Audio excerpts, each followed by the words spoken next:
안녕하십니까. 오늘은 2024년 10월 28일 월요일입니다.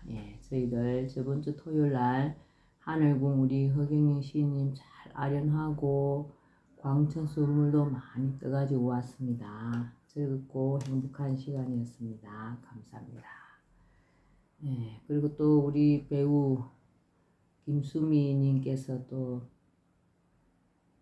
별세하셨죠. 우리 허경영 시인님께서 500궁으로 보내드렸답니다. 너무너무 감사드립니다. 우리 시인님과의 인연도 많이 있더라고요. 오늘도 난세의 영웅 허경영을 아십니까? 234페이지부터 읽어보겠습니다. 재산세는 없애고 부동산 정책은 시장 자율에. 정부가 국민에게 더 많은 혜택을 주고 안전하고 편리한 사회, 인프라를 구축하는 등 보다 선진화된 국가를 이루기 위해 필요한 예산을 편성하고 집행하기 위해서는 가능한 한 세수를 많이 확보해야 한다. 그런데 여기에는 정부가 유념해야 할 한 가지 원칙이 있다. 기업이나 개인이 돈을 잘 벌 수 있도록 해주면서 세금을 거두어 가야 한다는 원칙이다. 국민이 세금에 호의적이려면 국가의 뒷받침이 먼저 이루어져야 한다. 세금을 내어도 수익이 충분하다면 세금에 저항할 국민은 많지 않다. 우리 국민은 자신만을 위한 이기심보다는 국가를 생각하는 대성적인 마음이 강하다. 국가가 부도 위기에 처했던 1997년 IMF 체제 때 온 국민이 금 모으기 운동을 벌여 위기를 극복했던 것만 봐도 그렇다. 문제는 수익이 없는데도 내야 하는 세금이나 추가 수익이 생기지 않았는데도 증세하는 것이다. 재산세, 자동차 보유세 폐지해야. 우리나라에는 수익이 없는데도 내야 하는 세금이 있다. 바로 부동산이나 자동차를 가지고 있다는 것만으로 세금을 물리는 재산세, 종합부동산세 등의 부동산 보유세와 자동차 보유세가 그것이다. 이 세금은 소득 있는 곳에 세금 있다는 세금의 1원칙을 위반한 세금이다. 그러므로 국가나 지자체가 부당하게 거두는 세금이라고 할 수 있다. 이 세금은 국민에게 큰 고통이 되고 있다. 해마다 나오는 이 세금을 다른 곳에 수익이 있어서 그 수익금의 일부로 낼 수 있는 사람들이야 큰 문제가 안 될 수도 있으나, 예를 들어 집만 한 채 있고 수입이 없는 사람들에게 재산세 부과는 큰 고통이다. 빚을 내거나 집을 팔아서 세금을 내야 하는 상황이 될 수 있기 때문이다. 주택 보유에 대해 세금을 내는 것은 내 집이 아니라 마치 국가 소유의 집에 내가 월세를 주고 사는 것과 유사하고, 국민의 재산을 국가가 야금야금 빼앗아가는 것과 마찬가지이다. 우리는 부동산을 취득할 때 취득세를 낸다. 그리고 팔 때도 양도세를 내게 된다. 그것이면 충분하다. 자동차 보유세도 마찬가지이다. 몇백만 원짜리 중고 자동차 한 대에도 그것을 소유했다는 이유만으로 1년에 2번 꼬박꼬박 세금을 거두어 가는데 그것은 부당한 과세이다. 자동차를 살 때 취득세와 등록세를 내고 팔 때 양도세를 내는 것으로 충분하다. 보유세 논리라면 핸드폰에 대해서도 핸드폰 보유세를 거두어야 과세 정책의 일관성이라도 서지 않을까 싶다. 나는 이처럼 부당한 재산세와 자동차 보유세는 완전히 철폐해야 한다고 본다.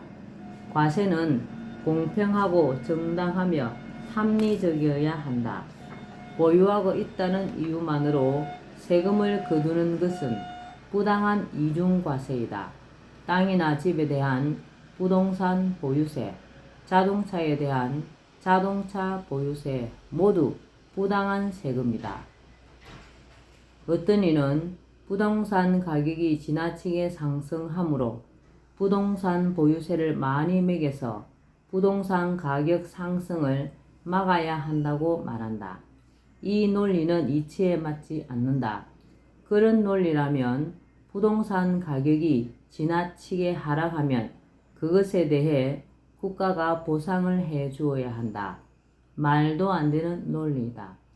부동산 보유세는 없애야 하고 투기 목적의 부동산 매입에 대해서는 양도세율을 조절하는 등 다른 방법으로도 얼마든지 통제할 수 있다.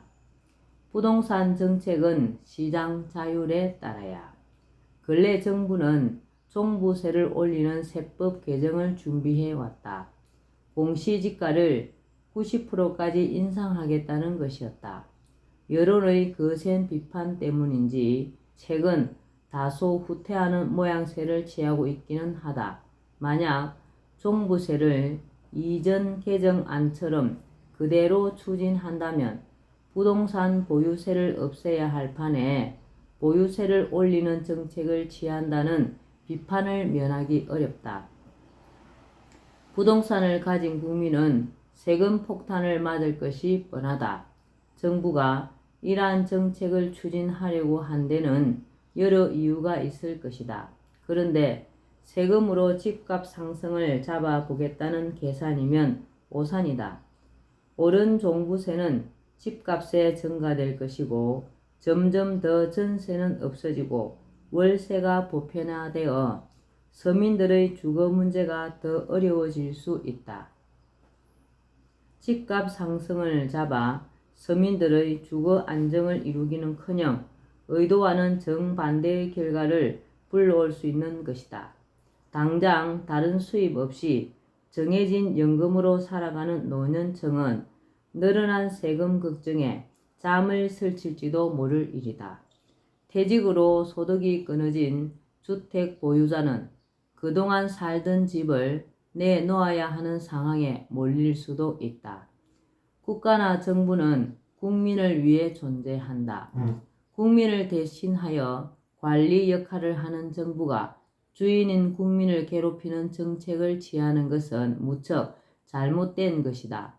우리 사회의 병폐인 빈부격차를 해소하고 분배의 정의를 실현하기 위한 목적이라고 강변할지 모르지만 그렇더라도 그 방법은 옳지 않다.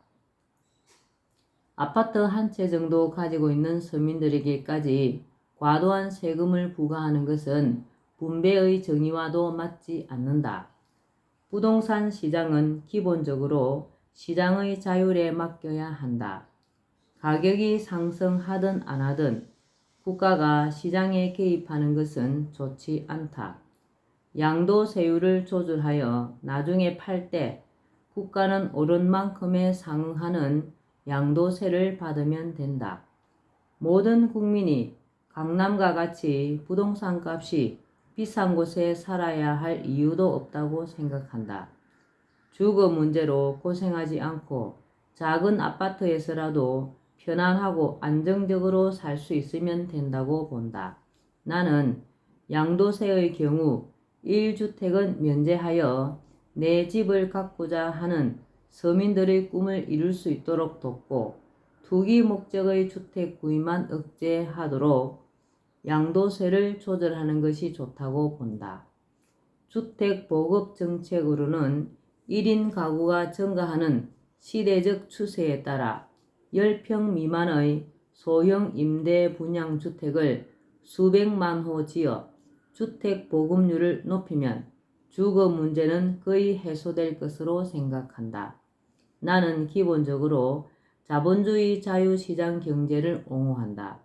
공산주의는 생산성과 효율성 면에서 실패할 수밖에 없는 경제 체제이다. 다만 자본주의는 부익부, 빈익빈이 심해지는 폐단이 있으므로 이 폐단을 없애서 자본주의의 약점을 없애려고 하는 것이 나의 생각이다. 그것이 중산주의로 자본주의 자유시장 경제가 기반이지만 자본주의의 약점인 부익부, 빈익빈이 해결되고 모든 국민에게 최하 중산층 수준의 생활이 되도록 보장하는 체제이다. 물론 능력에 따라서는 그 이상도 잘 살 수 있으면 더 좋을 것이다. 빈민층이 없고 중산층부터 부자들까지 있는 세상이 중산주의 사회이다. 중산주의 사회에는 부자들이 사는 부자 동네도 형성될 수 있고 중산층만 모여 사는 곳도 생길 수 있다. 물론 고루 섞여 사는 동네도 있을 수 있다. 중산주의 사회에서는 누구나 상대적 박탈감 없이 만족스러운 생활을 누릴 수 있다. 부자들이 세금을 많이 내고 그 덕분에 고루 잘 살게 된 것이므로 부자들을 증오하는 일도 없어질 것이다. 부자들은 세금을 많이 내는 대신 사회의 존경을 받을 수 있는 사회 분위기가 조성될 것으로 생각한다. 부를 늘려준 후 세금을 거두어야.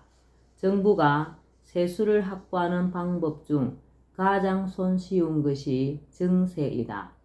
소득세율을 높인다든지 종부세를 인상해 부동산 보유자에게 세금을 더 걷거나 법인세율을 높여 기업으로부터 세금을 더 걷는 방식이다.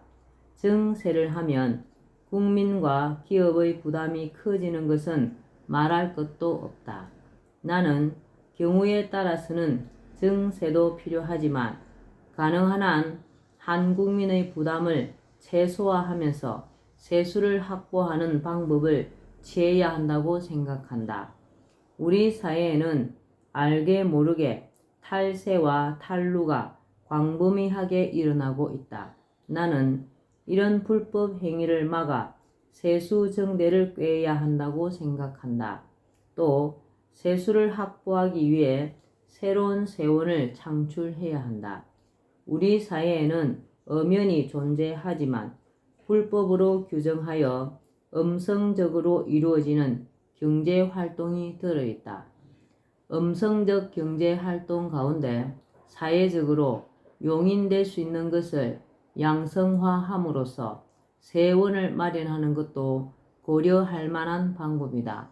그중 하나가 속칭 브로커라는 직업이다. 이것을 합법화하고 나아가 사회의 광범위한 분야에서 활동이 가능하도록 장려하면 그동안 소득이 있음에도 불구하고 거두지 못했던 세금을 거둘 수 있고 광범위한 분야로 확대함으로써 이 직에 종사하는 사람들이 늘어 세수가 크게 증가할 수 있다. 그리고 무엇보다도 중요한 세수 증대 방법은 기업과 개인이 하는 일들이 잘 되도록 국가가 제도적으로 뒷받침함으로써 수익을 늘리고 경제 규모를 키우는 일이다. 말하자면 부를 늘린 후 세금을 거두어 가는 것이다. 국민이 어렵고 기업이 힘든 상황에서 세금을 인상하면 가정맹어호, 즉 호랑이에게 물리는 것보다 더 가혹한 세금이 될 수 있다. 예. 오늘은 난세용 흑영령을 아십니까? 여기까지만 읽겠습니다. 오늘도 우리 흑영령을 많이 알리고 많이 불러서 하늘의 복을 짓는 행복한 날 되시기 바랍니다. 감사합니다. 흑영령.